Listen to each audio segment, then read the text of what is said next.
Chapter 9. The Watsons Go to Birmingham, 1963. That Sunday I got up early. There weren't any cartoons on then, but it was always fun to wake up and not have to worry about going to school. When I got into the living room, I was surprised to see the front door open. I looked outside and saw Dad sitting in the brown bomber. I guess he was listening to records because he had his arm across the seat and was beating his hand up and down like a drum. I ran back upstairs to the bedroom and changed out of my pajamas. I peeked out of the bedroom window to make sure Dad hadn't left yet. He was still in the car, so I ran downstairs and through the front door. I remember and caught the screen door just before it slammed. I tapped on the window and Dad turned and smiled at me, then pointed to the passenger side for me to get in. I ran around the car and climbed in. "Hey, Kenny." "Hey, Dad." "How'd you sleep?" "Okay, I guess. Go on and get yakety yak and sit with me for a while." "That's okay. I'll just listen to what you're playing."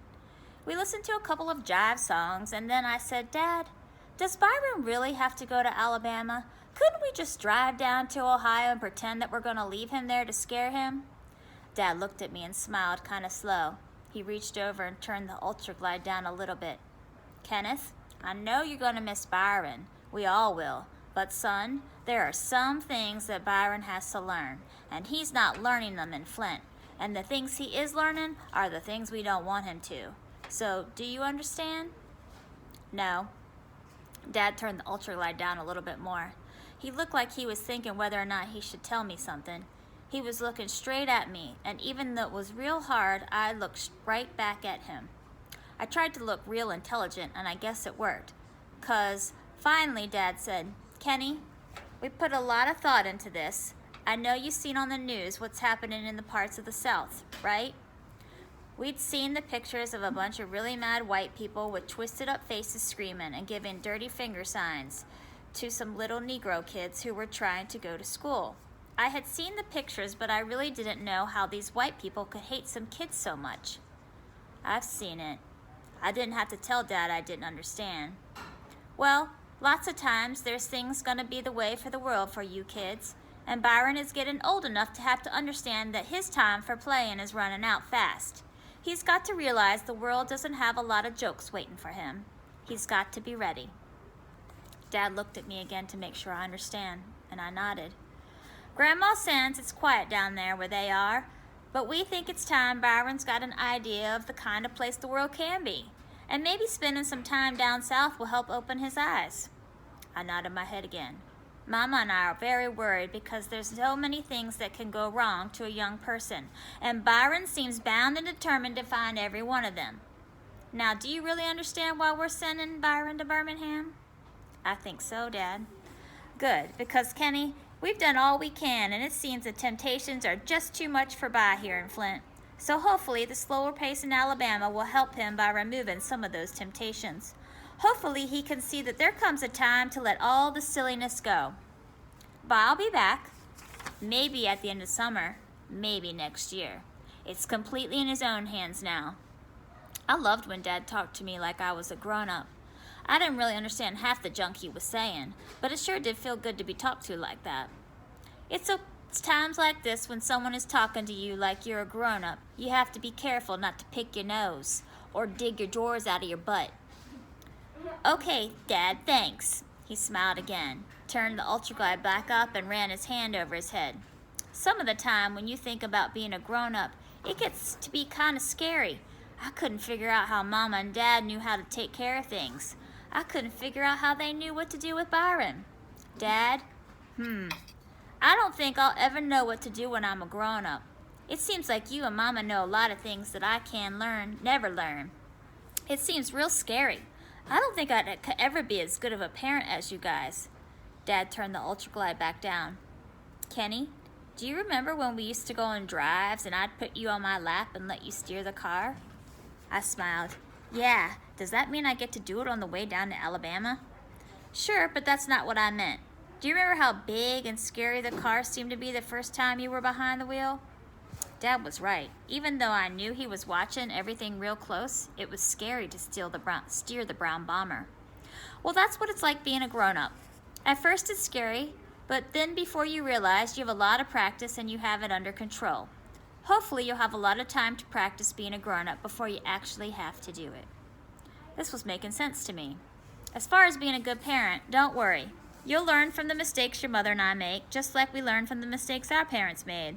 And I don't have a single doubt that you, Byron, and Joey will be much better parents than your mother and I ever were. Dad stopped talking for a second. Besides, some of the time, I think we haven't done such a good job. But you're right, Kenneth, it can be scary. It gets a lot scarier when you're responsible for 3 little lives. A lot scarier. I waited to see if Dad was going to talk to me like this anymore, but he turned up the music. We listened to this junk a little more, and then I said, Dad, yeah, I got one more question. He turned down the Ultraglide a little bit and gave me a serious look. What do you want to know, Kenny? Is it too late to go get my yakety yak? Dad laughed and sent me in to get it. I had to promise and play it only 3 times, though. After the 3rd time, I asked Dad, why'd you buy this record player? Don't they have no radio stations in Alabama? Sure they do, lots of them. But you see, once you get down south with Cincinnati, the only kind of radio station you get is this hillbilly music. And you won't believe this, but if you listen to any kind of music long enough, first you get accustomed to it, and then you learn to like it. Now, your mother and I made a deal when we first got married that either of us wanted to watch the wonderful, wonderful Lawrence Welk show or listen to country music. The other one got a free divorce. I'm kind of used to your mother, and I don't want to have her dump me. So instead of taking the chance that I would get hooked on some hillbilly music, I thought it would be wise to bring our own songs along the way. Even though this made sense to me, Mama didn't buy it. And for the next week, while we were getting ready for everything to get set for Alabama, she kept reminding Dad how much the Ultraglide cost and how it messed up all the plans she had written in her notebook. Me and Joy were in the living room playing when Mama and our neighbor, Mrs. Davison, came in. Hello, Joetta. Hello, Kenneth. Hi, Mrs. Davison. I noticed right away that she had something behind her back. She said, since I won't be seeing you for a while, I thought I'd give you something so you wouldn't forget about me, sweetheart. She stuck a box out towards Joey. I could kill Joey the way she opened presents. Instead of ripping all the wrapping paper off, she hunted around to find each piece of tape and then peel each one off carefully. It took her about 2 days to get all the paper off and open the box. Finally, Joey would hold up her present. I didn't think Mrs. Davison noticed, but I could tell there was something that Joey wasn't too happy about. She looked at Mama real quick, and Mama looked at her. Then Joey said, Thank you very much, Mrs. Davison.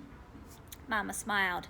Mrs. Davison took the present from Joey and handed it to Mama. See, Willona, it's just like I told you. Look at that smile. The minute I saw it reminded me of Joetta. Is that her smile or what? In fact, do you know what I named this angel? Joey pretended she was stupid and said, No, Mrs. Davison. I named it right after my favorite little girl. Her angel's name is Joetta. I went over for a closer look, and Mrs. Davison had bought Joey a little angel. It was kind of chubby and had big wings and a halo made out of straw. The only thing about its smile that looked like Joey to me was the angel had a great big dimple too. It was made out of white clay, and it looked like someone had forgotten to paint it. The only thing that had any color in it were its cheeks and its eyes. The cheeks were red and the eyes were blue. Mrs. Davison said, Ooh, child, give me one more big hug before I go. Joey got up and hugged Mrs. Davison, then took her angel and said, I'm going to go put her in my room. Thank you, Mrs. Davison. You're welcome, precious. Mrs. Davison looked like she was going to cry. We all knew she'd kidnap Joey if she had the chance to. She liked her that much. When Mrs. Davison left, Mama went upstairs and into Joey's room. I eavesdropped. They were both sitting on Joey's bed. I was very proud of the way you behaved, Joetta. What was wrong? That angel, Mommy. Oh? Mrs. Davison said it reminded her of me, but it didn't look like me at all. Mama looked around the room. Where'd you put it? It's in my sock drawer. Joey was so neat she had a separate drawer for socks. Mama went and got the angel and sat next to Joey. Sweetheart, I can see how it reminds her of you. Look at that dimple. But Mommy, it's white. Mama laughed. Well, honey, I can't say it isn't, but an angel's an angel. What do you think? Maybe, but I know that angel's name isn't Joetta Watson. Well, I'm glad you didn't hurt Mrs. Davidson's feelings. Keep that angel around. You might get to like it. Where do you want me to put it? Back under my socks? Mama laughed. The only one who didn't do anything to get ready to go to Alabama was Byron. He acted like nothing was going to happen, even though Mama got a bunch of clothes together and put them in a suitcase. The smelly green pine tree was hung from the rearview mirror, and all the lists and figuring were done. But Byron acted like he didn't notice. Even after a few more yelling phone calls were made to Alabama, Daddy Cool just kept being cool. Byron didn't even get nervous when Mama packed a whole bunch of food in a giant green cooler we borrowed from the Johnsons. After all this stuff, it was finally the night before we were supposed to leave. We just got into bed. Byron was up in his bunk and I was down in mine. I was so excited that I was talking a mile a minute, but I was talking to myself. Byron wouldn't answer anything. There was a knock at our bedroom door. "Come in." It was Mama and Dad. Mama said, "Lights out, Kenneth. Byron, you come with us." "What for?" "We thought that since your last night in Flint, you might like to sleep in our room tonight." "You thought what?" Byron had a way of saying stuff in a few words that made it seem like he was saying a whole bunch more. "Come on, By, you're bunking with us tonight," Dad said. "Aw, man." Byron jumped off the top bunk and gave me his death stare. I just shrugged. I guess the grapevine had gotten back to Mama and Dad that Byron was going to make a prison break tonight before he got transferred to Alabama. He thought I was the snitch, but it was Joey. She knew if Mama and Dad got up in the morning and Byron had flown the coop that he would be a real dead man when they finally recaptured him, so I guess she saved his life by snitching. But By sure didn't appreciate it. I sneaked out of bed after Mama and Dad arrested Byron. I was too excited to sleep. I was too excited to read. I looked out the window at the brown bomber and couldn't believe it was going to take us all the way to Alabama. The trip didn't become real until 9 in the morning when we were in the car waving goodbye to Rufus and heading towards I-75, a road that runs all the way from Flint to Florida. One road. We weren't even on the expressway before Mama started reading out of her notebook telling us everything that she had planned for the next 3 days. "Day 1, today, we leave Flint and drive for 300 miles in about 5 or 5.5 hours. That will take us to Cincinnati." 300 miles in one day? It just didn't seem like that could be done. Me and Joey shook our heads. Byron looked out the window. "In Cincinnati, we'll get a room in a motel. We bought plenty of blankets so you kids will be able to sleep on the floor." Me and Joey cheered. We had never been in a motel before. Byron just kept looking out the window. "Day 2 tomorrow. Now your daddy and this car aren't as young as they used to be, so we don't want to push either one of them too hard." Dad looked shocked. "So we rise and shine early in the morning and drive for 250 miles in about 5 or 6 hours. That should put us right outside of Knoxville, Tennessee. Mr. Johnson says there are some nice clean rest stops so we can spend the night in the car. If that's true, we'll stay there. If not, we'll see if we can find a motel in Knoxville." Day 3, Monday. This is going to be a rough day for your daddy because he's going to have to drive for more than 6 hours. After we leave Knoxville, we've got about 300 miles to go. If we leave early enough, we'll be pulling into home about 3 in the afternoon. Mama turned the page in her notebook. "We're going to have to be able to stop once a day on the way down for hamburgers and once on the way back." Me and Joey cheered again at the news. Byron acted like he didn't hear. "Now, if we sleep in the car outside of Knoxville, we can stop one more bonus time coming and going. Otherwise, the cooler in the trunk is full of chicken, soda pop, potato salad, sandwiches, and fruit for the whole trip down. And I'm sure Grandma Sands will have everything set back for the way back home." I thought about it for a minute and then asked, "Mama, how come we just don't drive until Daddy gets tired and then stop?" Dad did an imitation of a hillbilly accent. "'Cause, boy, this here deep south you're gonna be driving through. Y'all's colored folks just can't be pulling up anywhere expecting to get no room and no food. You hear, boy? You hear what I'm saying?" Me and Joey laughed again, and even Byron kind of smiled. This only encouraged Dad to get more Southern style. "Y'all didn't know that, boy. We're here in America." Mama had everything planned out, even everything. Where we'd eat, when we'd eat, who got bologna sandwiches on day 1, who got tuna fish on day 2, who got peanut butter and jelly on day 3. She figured out how long we could hold ourselves before going to the bathroom, how much money we'd spend on hamburgers, how much was for emergencies, everything. She figured out who'd get the windows on each day and who was responsible for keeping paper and junk from piling up in the car. When she finished reading all that stuff to us, I asked her if I could look at her notebook. She handed it to me. I saw written on the cover in big black letters, "The Watsons Go to Birmingham, 1963. She'd even drawn a picture of a bird with a big, fat, stupid bird trying to land on it. A flower with a big, fat, stupid bird trying to land on it. Man, Mama was a bad artist. Why is the bird trying to land on a flower, Mama?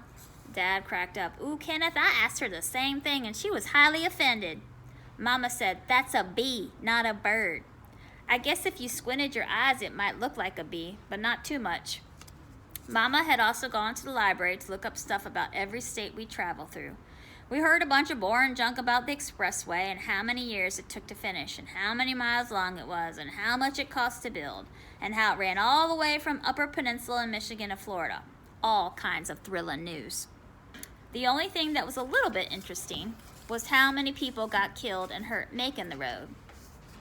You never would think putting an expressway was so dangerous. She bought books and puzzles and games too. She really did try to make the trip interesting. The most interesting part, though, was going to be Byron. 2 days before we left, Bubhead came over to visit Byron. The three of us were sitting on my and By's bedroom. They tried to bully me out of the room, but I stayed. They were sitting in the upper bunk, and I was in the lower. Man, Bubhead complained, I couldn't live with your old man. We coming at blows daily, Jack. What can I say, Byron answered. Not much. I believe they gonna make you spend the whole blang summer in hot old Alabama. Shoot, I'd find somewhere else to stay. You gonna be as black as the ace of spades when you get back. There's sure enough sun down there. Yeah, but dig, I got a way to pay back them jive old squares. Yeah, what you gonna do? I ain't even sure I'm gonna go, but if I do know how they is, they gonna try some Ozzie and Harriet TV show mess the way down. You know, playing games and counting cows and guessing how many red cars we're gonna see in the next 2 miles and all this kind of 3, 6, 9. But I'm ready for them. Yeah, I got something that'll mess that junk up for them. What's that, Daddy-O?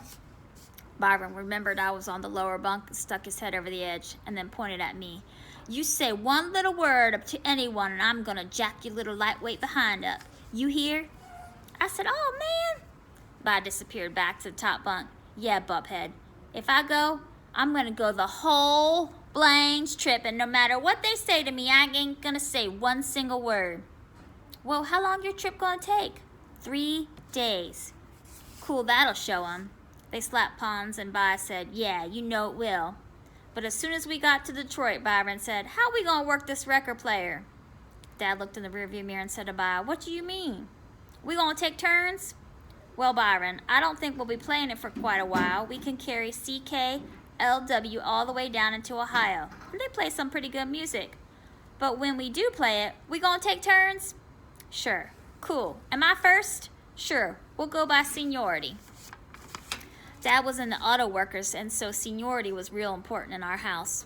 Cool. I couldn't help myself. I leaned over to Joey and said kind of quiet to By, I guess you really showed them, huh? Didn't you? Boy, they were bugging you to talk, weren't they, Daddy-O? Byron made sure Joey wasn't looking and then flipped me the dirty finger sign and made his eyes go cross. On the left, kids, is Tiger Stadium, Mama was pointing as all the things we passed. As payback for giving me the dirty finger sign, I said out loud to By, how many cows you counted, By? How many red cars so far? He gave me his famous death stare and then leaned over to Joey and whispered, no cars, no cows, but I counted your mama 6 times. I couldn't believe it. What kind of person would talk about their own mama, I said. That's your mama too, stupid. I knew he didn't care though, but I had to get him back, so I called him the only thing that bothered him. I said, you might have counted my mama 6 times, but you counted your mouth lately, lipless wonder? I got him. He showed his teeth and said, you little, and tried to grab me. Dad's eyes was in the rearview mirror. All right, you two, I said no nonsense, and I don't mean maybe.